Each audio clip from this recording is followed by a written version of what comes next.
پاکستان جو قدرتی حسن اور وسائل سے مالا مال ہے، حال ہی میں ایک ایسی دریافت کا مرکز بن گیا ہے جس کے اقتصادی مستقبل کو بدل سکتی ہے۔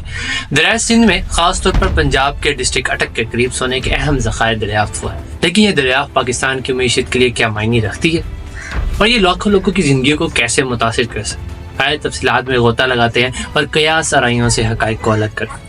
یہ سونا دریائے سندھ کے کنارے اٹک کے قریب دریافت پاکستان جیولوجیکل سروے کے مطابق تقریباً 32.6 میٹر ٹن سونا دریافت ہوا، جس کی مالیت تقریباً 600 ارب پاکستانی روپے ہے۔ لیکن یہ خزانہ کیسے دریافت ہوا؟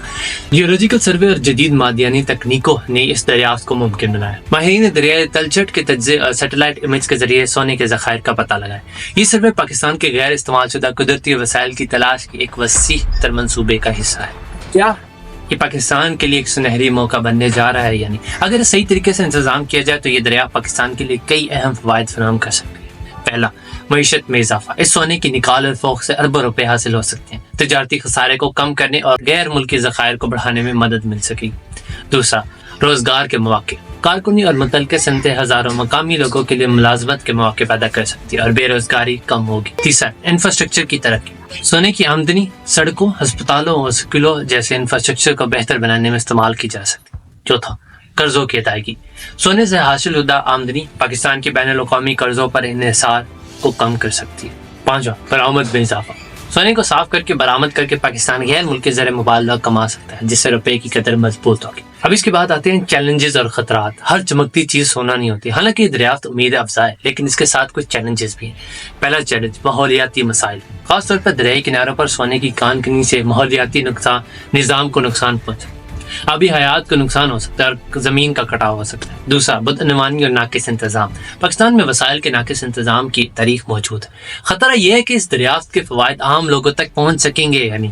تیسرا، ٹیکنالوجی اور مالی مشکلات۔ دریائے تلچھٹ سے سونا نکلنا ایک پیچیدہ اور مہنگا عمل ہے۔ پاکستان کو بین الاقوامی مہارات اور فنڈنگ کی ضرورت ہو سکتی ہے، جس سے انحصار بڑھے گا۔ چوتھا، جغرافیائی سیاسی خطرات۔ ایسی دریافت غیر ملکی مداخلت کو دعوت دے سکتی ہے، جس سے وسائل کا انتظام اور بھی مشکل ہو جائے گا۔ پانچواں، سماجی اثرات۔ فوائد کی غیر مساوی تقسیم مقامی کمیونٹیز میں ناراضگی پیدا کر سکتی ہے، جس سے بے چینی پیدا ہو سکتی ہے۔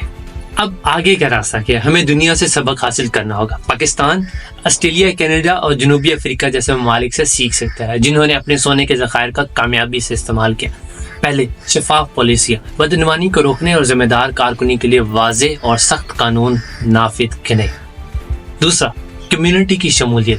مقامی کمیونٹیز کو فوائد میں شامل کریں، جیسے منافع میں شراکت داری اور سماجی ترقی کے منصوبے۔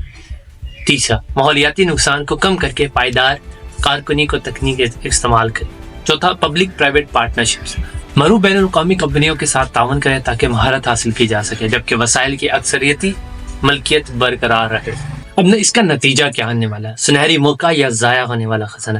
دریائے سندھ میں سونے کی دریافت یقیناً پاکستان کے لیے فخر کا لمحہ ہے، لیکن اس کے ساتھ ساتھ یہ ایک دھاری تلوار ہے۔ اگر دانشمندانہ سے انتظام کیا جائے تو یہ خزانہ لاکھوں لوگوں کو غربت سے نکال سکتا ہے، معیشت کو مستحکم کر سکتا ہے اور پاکستان کے غیر ملکی قرضوں پر انحصار کو کم کر سکتا ہے۔ لیکن اگر اس کا غلط استعمال ہوا تو یہ ایک اور ضائع شدہ موقع بن سکتا ہے، جس سے صرف چند لوگوں کو فائدہ پہنچے۔